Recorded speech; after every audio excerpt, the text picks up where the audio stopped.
For the Hamilton Tiger Cats, it was a disappointing home opener to say the least. They lose the game against the Montreal Alouettes. The drone show is canceled at the end. They can't do fans on the field because of the pouring rain. It was a tough night for the Hammer, and a lot of it was due to the play of Cody Fajardo, which when fresh here early in the season really looks like he is going to create some issues in the East Division. Yeah, working with a familiar head coach, offensive leader in Jason Moss, Fajardo does look comfortable. Learning some new receivers very quickly, getting them involved as he spreads the ball around, letting them do their thing. Austin Mack, a great addition to this team. Keon Julian Grant really stepping up. But Cody Fajardo, you mentioned his health to start the season. They've got some things developing off the run game that allow him to use his legs, use his athleticism that have been such a big part of his success in the past. I thought Cody did an outstanding job of looking after the football, managing the game, making the plays he needed to make tonight. The new leading man in Montreal, number 7. Here's Cody Fajardo at field level with our Kenzie Lalonde.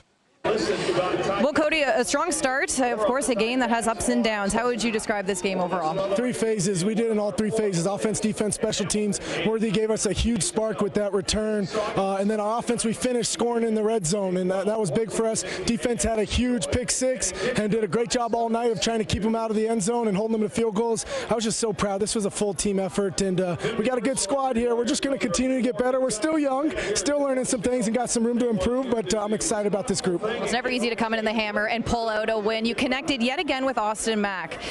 What can you tell me about him that others don't know, and how well he's becoming a reliable receiver for you? He's just a pro in every sense of the word. Just comes at the day, works hard. What really impresses me is the stuff he does in the run game. Most receivers don't do that, and he comes in full steam, blocks his tail off in the run game, and then he earns his catches and he earns his yards after catch. So anytime as a quarterback you throw him a 6-yard route and he takes his 60, you're going to keep going back to him a little bit more. We'll focus in on William Stanback in that fourth quarter. He actually hit the 3,000-yard marker right now. So numbers aside, what can you tell us about William Stanback? I was so excited for him. It started raining, and I went over to him and I said, "It's Stanback time," and he just kind of gave me that nod, and he showed it, right? We were backed up a little bit, had a couple of huge runs. We're going to continue to get him in this offense, and like I told everyone going into this whole year, this offense is going to go through Stanback. He's the best player on our team, and we're going to continue to get him going, and it's exciting to see him break a couple runs there. Thank you, Cody. Congratulations. Thank you very much. An efficient night from Cody Fajardo, and certainly you can feel the excitement of him standing in the backfield with Cody Fajardo with William Stanback having that power run and being able to get downhill. Defensively, he mentioned it a little bit there, it was all of the defense. I mean, it was the front, Avery Williams in the middle, and of course, the big pick 6 that you ended up having from Wesley Sutton. One of the real standout players in 2022, picking off exactly where he left off in 2022. Yeah, and they did a terrific job of weathering the storm. Gave up a couple of big plays early, but as you heard Cody Fajardo talk about, maybe bent but never broke as they forced Hamilton to settle for field goals. The key to it was at the line of scrimmage, quite frankly, is when Hamilton was in those passing situations. That D-line blitz package did a terrific job getting after Hamilton quarterback Matthew Shiltz, forced him into a couple of rush throws. Great preparation for the game as we saw a couple of interceptions. It just revealed tremendous anticipation in terms of knowing where that ball was going. Great all-around team effort, but that Alouette defense under Noel Thorpe, very impressive. A lot of positive film from that group, perhaps no more than number 37 himself. Here is Wesley Sutton. Well, Wesley, you did what you do best. Those interceptions, you ran for the pick 6. How did that one feel?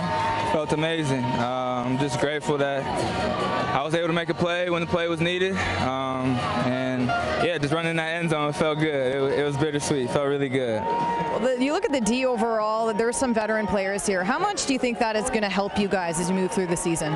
Amazingly, especially in the back end with Ciante. He's a vet, made a lot of plays in this league, and he sets a high example and a high standard for us. As he's probably leading the league right now in interceptions. So it's just good when you got just somebody to motivate you and guys that have been around the league and know how to win. Well, the bye week certainly didn't slow you guys down. You're now 2-0. How do you keep this momentum moving forward? Just look at it one game at a time. You can't look too far ahead.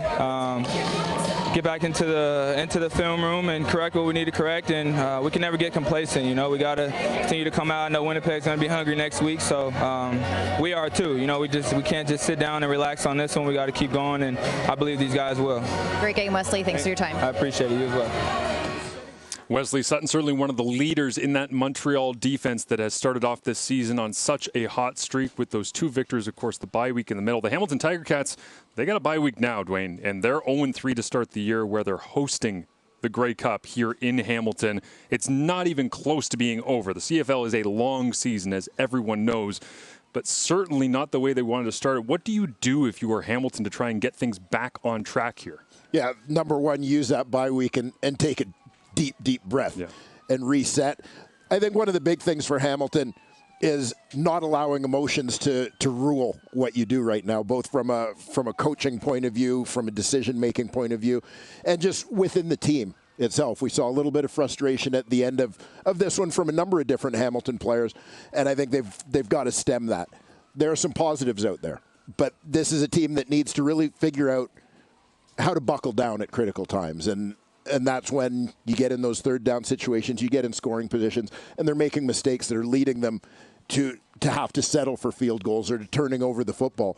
And so it is about even penalties that cost them at critical times. And so it really is about getting focused and understanding game situations. It'll be an uphill grind for them to get back into the playoff picture. But again, a long season ahead for the Montreal Alouettes. They begin 2-0 for the first time since 2011. I think that will do just fine by Jason Moss to start his tenure as the head coach of the Alouettes.